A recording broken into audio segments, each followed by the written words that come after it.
and Brooklyn doesn't win, with all of this stuff that went on this year, that is going to look at his choice to join with Kyrie Irving and depart from Steph Curry, as opposed to staying with Steph Curry. That's all I'm saying. I ain't saying it's fair. I'm not saying it's right. When KD tweeted and said it was egregious for me to say that on NBA Today with Malika and Shanae is when I said it. I'm saying I tweeted back. You're absolutely right. It is egregious. It's unfair. It ain't right. You deserve better.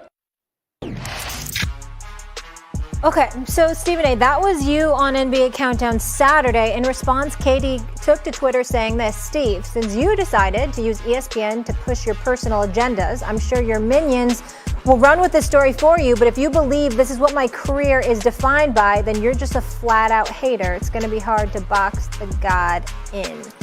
Big Perk back here with us. Kendrick, good to see you. Stephen A., what's your reaction? Well, a couple of things. Number one, it wasn't just him that said something.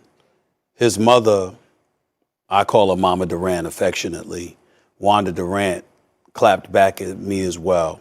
Let me say this about Wanda Durant. I love that woman. She's one of the most special people that I've ever encountered in the NBA, and I love the NBA moms, and they all know that. You can say whatever you want to me, about me, to my face, on Twitter, whatever the case may be. I'm going to do nothing but show you the utmost love and respect and deference, because that's how I genuinely feel about you. So I take no offense to what she says. She's speaking up for her son, and she has every right to do that. That's number one. Number two, Kevin Durant knows good and damn well I have no personal agenda here.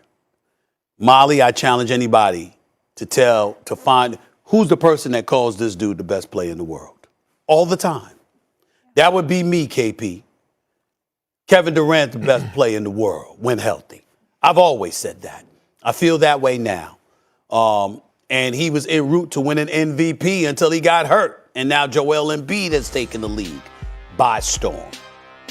Here's what I think Kevin Durant is missing. And I don't want to hear stuff about him being sensitive or whatever. That bothers me, because Kevin Durant has a right to express himself when people are talking about him. I'd rather you do that than not do that. A lot of guys will go behind your back and say stuff, but never say anything to you face to face. I can't tell you how many issues I've had with some professional athletes, and in particular NBA players, all because they didn't approach me. If you talked to me and you had a conversation and you let me know how you feel, I'd let you know how I feel, and then we could shake hands as men and be gone. A matter of fact, there have been many occasions, KP, when I've actually talked to athletes and I was like, damn, they got a good point. And what do? I come on TV and I correct myself, because if I'm going to say something publicly about you, if I'm wrong in any way, then I'm going to go back on TV in public and correct myself. I'm not going to correct myself in private when I knocked you publicly. If I knocked you publicly and I was wrong, I'm going to say I was wrong publicly. In this case with Kevin Durant, I don't believe I'm wrong, because I'm not talking about him, the player. He is a superstar.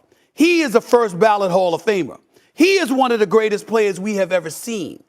What I'm saying is, because of the dysfunction that has reeked through the Brooklyn Nets franchise, KP, this season, if they falter in the postseason, but Steph Curry and the Golden State Warriors ascend, folks are going to look at KD and say, you left Steph for that?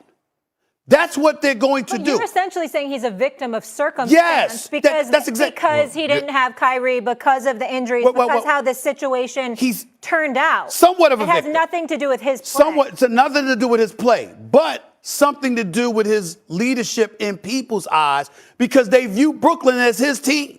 So when stuff happens, they're going to say, where are you correcting all of this? Because it's your team.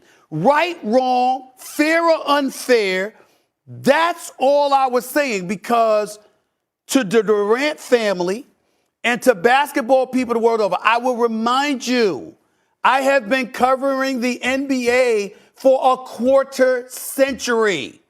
I know what the headlines are going to be. You could see it a mile away. And that's all I was saying. No shade on Kevin Durant. I'm just saying this is what you got to watch out for. This is what's coming unless stuff gets cleaned up in Brooklyn and y'all handle your business, KP. And it's not hating. It's not hating. See, here's the thing that these guys have to realize. It's almost like going back to the Lakers with Shaq and Kobe, okay? When Shaq left, Shaq went and proved that I could win without Kobe. And Kobe proved that he could win without Shaq. That's just what you got to do. So what you said was it wasn't wrong. It's always going to be there. It's going to say, hey, KD, yeah, you won 2 championships, but you left and you couldn't do it without Steph. Can you do it on your own? That's not a knock on KD. We know KD, in my eyes, is arguably the best scorer to ever touch the damn basketball. Here's what I got to say. I love Mama Durant. I love Mama Westbrook. Jason Tatum mama even came at me about a month ago on Twitter, and I never responded or said a word to her. I understand they taking up for their babies, and I feel them. They could take up for their babies. But at the end of the day, we're talking about basketball. We're critiquing the game of basketball. We're not attacking anybody personal. We're not going at anybody about what they doing in their personal life. This is about the game. I'll be the first person, and you too, Stephen A., to give props when props are due.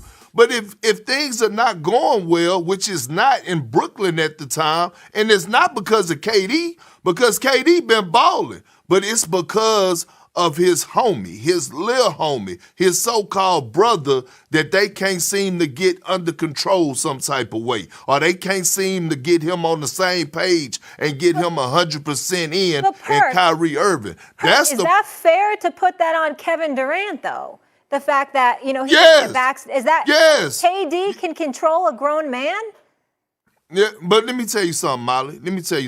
I was in a locker room in 2008. All right, with the Celtics, well, I had veterans. Obviously, we know about Paul, Ray, and KG, but I had Sam Cassell. I had P.J. Brown. I had James Posey. And you know what? We held each other accountable every single day. I want you to think about this for a second, Molly.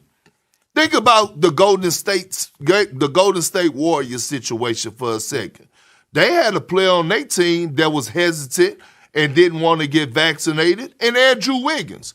You can't tell me that behind the scenes, Steph Curry and the great leader that Draymond Green is, that they wasn't having private conversations with Andrew Wiggins to convince him in some form or fashion to go ahead and go get vaccinated because they know that they need him to come out there and be the player that he's been in order for them to be able to compete for a title. If you see a person on the fly go ahead. You're right. You're absolutely right. That's exactly what happened. We know that. But I wanted to chime in because we only got a minute left. I wanted to say this because it's very, very important to answer Molly's question in a different way. Molly, it's not fair. It doesn't matter. I didn't say it was fair. A matter of fact, I was on Countdown saying it is egregious. It is unfair. But I'm giving him a heads up as to what's going to happen. Now, I totally respect and understand what Kevin Durant is coming from. Kevin Durant is like, well, you the dude on national TV with the #1 morning show. That's probably what he's thinking. You create this narrative. No, I'm telling you, they plot the narrative. It's you and I, you've been working on this show for years. How many times do we sit back, Molly, and we're exposed to the newsroom, we're exposed to other people within the business, not just at this network, but throughout the industry? How many times do we see stuff and we go like this? They already talk about this is what the headline's going to be. This is what the narrative is going to be. People could see it because you have foresight. And what I was doing was saying, here's what's coming. Be ready, because if